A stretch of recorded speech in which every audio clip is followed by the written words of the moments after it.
all you gridiron fanatics out there. Glad you could join us here for another edition of Gridiron Gab Pro Style, where we gab about all things pro football, from the scoops of the regular season to the scores in the postseason and the picks of the offseason. Let's start gabbing. The autumn winds move like the thunderous waves of Neptune's sacred palace. And here, amongst the blackened soil, lies the ragged hands, worn, torn, and callous. They await with cunning and vicious prowess, for the warriors have returned.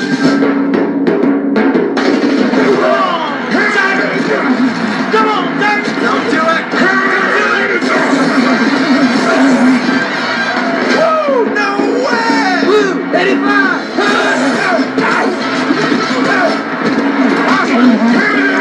Crying out loud! You're kidding me! You're driving me nuts! But behold, Welcome back, all you fanatics. Glad you could join us here for this postseason edition of Gridiron Gab Pro Style. I am, of course, Mr. CeeLo here, hollering back at you for our first edition of the postseason edition, or the tournament edition of Gridiron Gab Pro Style. Well, the NFL couldn't have opened the postseason with a better matchup, you guys, in the Cleveland Browns visiting the Houston Texans. And I gotta tell you, not only I don't want to say the Cleveland Browns are a surprise, but the Houston Texans certainly are a surprise. A team that picked second last year, guys. And ultimately, the lost Lovie Smith as their head coach, and the first pick with the last week finale, or the finale victory that they had, and which led to his removal or his dismissal, and DeMeco Ryans taking over as the top guy in Houston. And I'm gonna be honest with you, nobody could have suspected or expected that DeMeco Ryans' football team would have went 10-7. And this, of course, with C.J. Stroud missing. Oh yeah. And C.J. Stroud has been nothing short of spectacular in his rookie year. And as many of you guys know, if you watch Growlin' and Prowlin', I am a big fan of C.J. Stroud. I think he is phenomenal. And I still would like for that GM to put your name on the fact that you said that this guy was going to be a bust. You lost today, kid. Does this mean you have to let You're a stupid dumbass. You say it, claim it. You don't be a coward and hide, especially in this day and age in social media where your words can be detrimental to someone's reputation. give up. Yours need to burn. It's official. You suck. Anyway, that's neither here nor there. But C.J. Stroud has just been phenomenal, you guys. And, we'll talk about Houston's defense shortly. But right now, it's all about C.J. Stroud. This rookie has played lights out. We look at his numbers, and you ultimately see this guy he was one pass short of throwing 500 attempts. This is a guy that missed 2 games. My mistake, you guys. This is a guy that threw 500 balls and threw for 4,100 yards. Now, I'm just going to throw this out there. So many people are going to say that this guy, Nakula, is the offensive rookie of the year. I'm going to disagree with that, because when you play the quarterback position, it is imperative that you are a leader, especially if you're coming with a team that was as atrocious as the Houston Texans were last year. That was pathetic. Folks, I'm going to be honest with you. When you get a team that was just absolutely as bad as the Houston Texans in 2022, Houston was already heading in the wrong direction, as we knew, with the whole Deshaun Watson debacle and how bad it went. You know, this is the team that won 3 games last year. Is that your best? I mean, let's not get away from that fact. I mean, they tried really hard, but the reality of it is they just were not a good football team. A lot of the games, and we all know, you guys have heard me say this, in the NFL, it's not how good you can be, it's how well you can win the close games. How well do you perform in late time situations? And what really separated CJ Stroud is how he performed. And CJ Stroud had 1 comeback in 3 game-winning drives.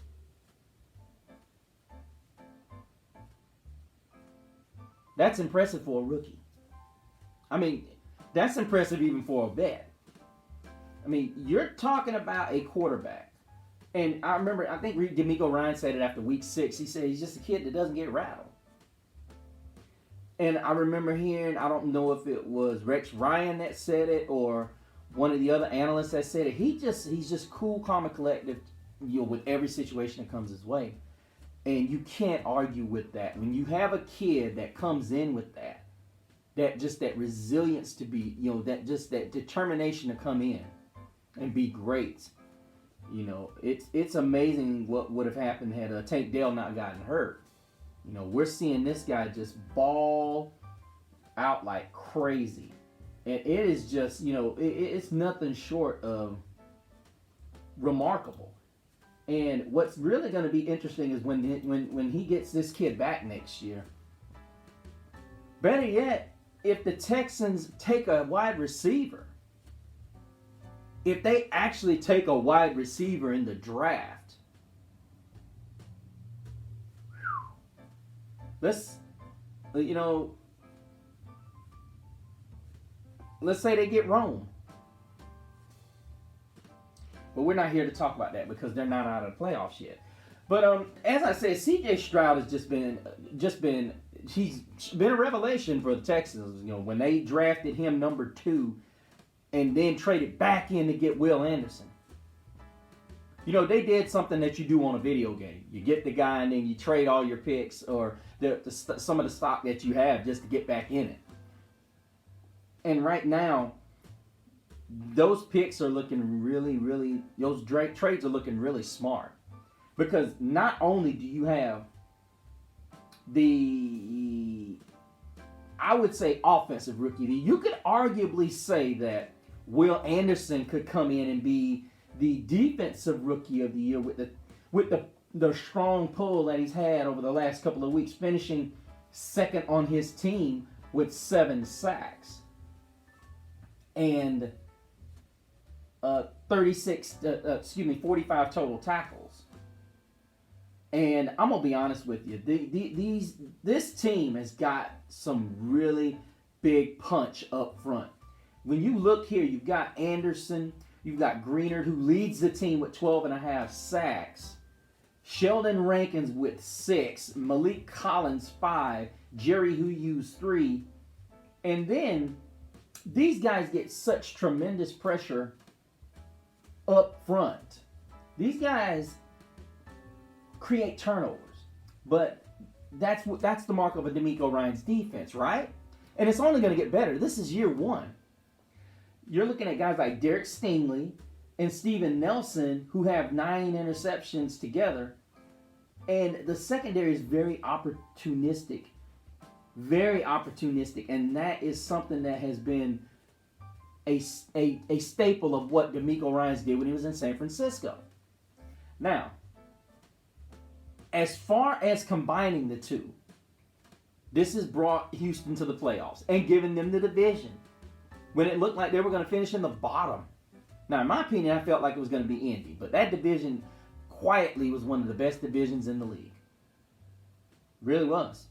The only division that comes close is the AFC North, where you have Cincinnati is the only team that did not make the playoffs, and they finished above 500. So here is just what we're describing with Houston. Now, the opponent that they have in the Cleveland Browns, the Browns are a team, even with the arrival of the Savior in Joe Flacco, I can't really say that the Browns going to win this game. Sure, he's been remarkable in his comebacks. I get it. You know, he's the ageless wonder at this point. But the thing about Houston is, if Cleveland comes out here, let's look at something that's very important to me. Now, I get it. The turnover margin, it's kind of fallen by the wayside at this day and age with the way the wide open thing, the way the game is played in the wide open sense. But let's look at Houston. They are a plus 10 in the turnover margin. But let's look at Cleveland. Cleveland is near the bottom, you guys. And you're looking at the teams that made the playoffs in the Kansas City Chiefs, the Philadelphia Eagles, the Cleveland Browns. 3 of these teams' turnover margin are -9. I don't know about you, that ain't good. That is not what you want to see. You do not want to see more giveaways than takeaways. Because what happens is, guys, if you get into playoffs, now I know a lot of people will say the turnover margin can be the difference between teams winning games and losing games. That is absolutely true. But when you look here and you look at teams like Kansas City, Philly, and Cleveland that have turned the ball over, when you see a team that's turned it over more than they've actually turned the other team over, that's generally not a good recipe for success. But, however, usually if you see a team whose turnover margin is more than average or highly above, which is about +1, -1, and they get into playoffs and they play a superior team such as the Philadelphia Eagles and the Kansas City Chiefs, or even the Cleveland Browns as we see here, and these teams don't turn it over, we see a well-balanced team, a game that probably Cleveland favors. But with Joe Flacco, I will say I think Joe's going to try to protect the ball a little bit better. But with DeMeco Ryans' style on defense, I think he's going to play very aggressive. I think he pushes Flacco into making mistakes.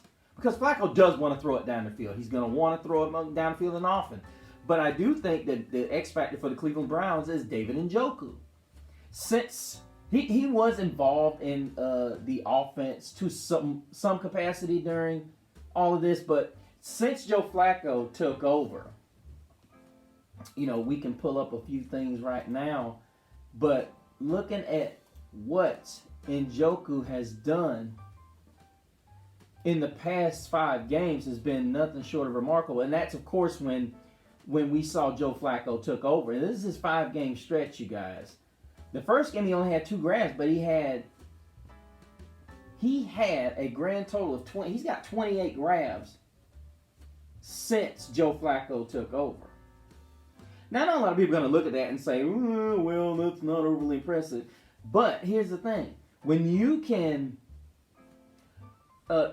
go from 55 catches on the year to 81, I think that was pretty safe to say that this guy is a large part of their offense. And in my opinion, if you're going to beat a DeMeco Ryans set defense, they're going to have to get the tight end involved. And he is a weapon to deal with. He just has to be a little bit more careful with the football in the open field. I get it. You're trying to score, but Joke, you gotta cover that thing up. On the other hand, Flacco has the ability to, he's shown the inability to protect the ball. And he'll throw it away. He won't just settle for the throwaway. He'll force things, or he'll see things that he'll think he's seeing and then make a bad decision. Now, I will say this. Do I think if he makes a mistake, this will cost him? Yes. I truly do. If you turn the ball over against this Houston team, they will make you pay. And like I said, Nico Collins has turned in a tremendous campaign. 80 grabs for 1,297 yards, nearly 1,300 yards, you guys. This is a young buck out of Michigan. And honestly, you're looking at guys that are just really doing exceptional under C.J. Stroud's leadership. You know, you got Dalton Schultz. That was a huge signing. I believe you can't really overstate how important that signing was. That was a huge signing for the Houston Texans. I mean, I get it. The Dallas Cowboys felt like Ferguson was their guy and they let Schultz walk. But I'm going to be honest with you. This has been a huge signing to him. You know, 59 grabs on the year and 5 touchdowns. So he's right at scoring every touchdown, every 12 receptions. And Robert Woods has been a guy that has just kind of, What the? Where'd he come from? He's still playing? And I mean, yeah, you look at this guy here, he has been huge and important to this football team. And honestly, the reality of it is he's going to have a big game as well. But the other thing is, the quiet guy, and I haven't talked much about the Cleveland Browns, but we all know the Cleveland's defense goes with Myles Garrett. And honestly, you know how Dame says millions of athletes disappear during Dame time? That's Myles Garrett in a nutshell. He has games where he is just an absolute beast. And he is just feasting. I mean, just absolutely feasting out there on guys that are trying to block him at that left tackle position. And I'm going to be honest with you. I'm trying to remember the game that I saw him. He was just absolutely just wreaking havoc all over the football field. And they would not give this guy any help. And Garrett was just all over the place. And I'm just sitting here thinking to myself, when are you guys going to give this guy some help? And you know, I said that to say that Garrett is one of those guys, when he gets going, he gets going. Was it the Pittsburgh game? He got 2 sacks in that one. No, it was a Tennessee game. He had 3.5 sacks. I know people are going to say that was way back in September. But what people don't understand is this guy generally gets his sacks in bunches. He generally gets his sacks in bunches. And I remember in the Pittsburgh game, he was giving all kinds of problems to the tackle there. But this week he's going against Laremy Tunsil. And if we recall, the Browns did play. The Browns and the Texans did play, and the Browns were able to pull out a 36-22 victory in that game. And the only difference in this game and that game was Davis Mills started that game, not C.J. Stroud. And Flacco did throw 2 interceptions in that game. And the problem I see, and of course Amari Cooper went 11 for 265 and 2 scores, which was a franchise record. And this game was in Houston, so we all know there's a rule in the NFL. It's very difficult to beat a team twice, let alone 3 times. If you're a division foe. But I watched this game and you look at it and you say to yourself, what did they learn? What did these guys learn? What did these guys learn? And you look and you see that Jerry Hughes did have a sack. And this secondary was just roasted. I mean, these guys were absolutely roasted by Amari Cooper in this passing attack. Problem, Desmond King was the guy that was getting the brunt end of it, and as well as safety DeAndre Carson, and I really don't see this happening, because what's going to happen is you're going to see a more diverse pass rush out of DeMeco Ryans. And this is going to change everything. This whole thing is going to look different. Now, a lot of people are going to say, well, in what way is this game going to change? Well, I'm going to tell you. Laremy Tunsil did not allow Davis Mills to get touched. Now, here's the thing. Do I like Davis Mills? Not over C.J. Stroud. I mean, look here. You're talking about Case Keenum threw 2 interceptions. Davis Mills was 15 of 32, 149, 2 scores. And I'm going to be honest with you. I mean, can we be honest? I'm looking at this and I'm thinking to myself, yeah, this was not a football game that was for the faint of heart if you really want to look here. Because Case Keenum put them in, the hole. He really did. And had the switch not been on, we were talking about a straight beatdown, and Davis Mills actually played a pretty darn good game. But Case Keenum got him in the hole early with 2 early interceptions. Now, I won't say necessarily early, but if you take those 2 picks and those 2 turnover possessions off the board, what do you get? I think ultimately you're looking already at a massive beatdown because they weren't really moving the football. Let me rephrase that. They were moving it, but they weren't. And the only score they got while Case Keenum was on the field was a kick return. And you can't just, go throw it to the running back, so on and so forth and so forth and so forth and so forth. You have to stretch the field, and I felt like they could not do that. And that's just the way it was. I mean, there was too many times in this game where there were balls that were just thrown right to the Houston Texans defender. They couldn't get it done. They could not get it done. And I think if you have C.J. Stroud in there, that's a totally different thing. It's a totally different thing here. You're talking something totally different, and I totally believe that switch, to Davis Mills was huge. It was just absolutely imperative, and then he drives him down the field, and needless to say, if this is C.J. Stroud, this is a different game. Just saying. But I ultimately think the Browns, if they turn the ball over, which they have a propensity to do, this has got Houston Texans going to the second round written all over it. And that's who I'm going with. I'm going with C.J. Stroud and the Houston Texans to beat the Cleveland Browns. And here's the reason why, ladies and gentlemen. I think the turnover battle proves to be too much.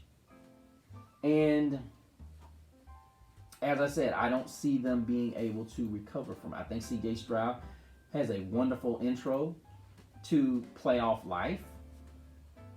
And he's going to be here many more times as DeMeco Ryans continues to get this defense right where it needs to be, and he starts to put the right pieces around C.J. Stroud. Now, I will say this. I think they get the Stroud once, but I think that's about it. And I think Houston creates several turnovers in this game because Flacco has shown a lack of protecting the football. And I think that cost Cleveland. It finally shows up to bite him, especially since the starters did not play last week.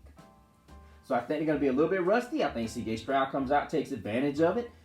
And we see Houston win their first playoff game in a really long time. Yeah, Houston can pick up its first victory in the playoffs since 2019. Yeah, it's been a long ride for the Houston Texans when they went 10-6 and quarterback Deshaun Watson, and along with Nuke Hopkins led them there.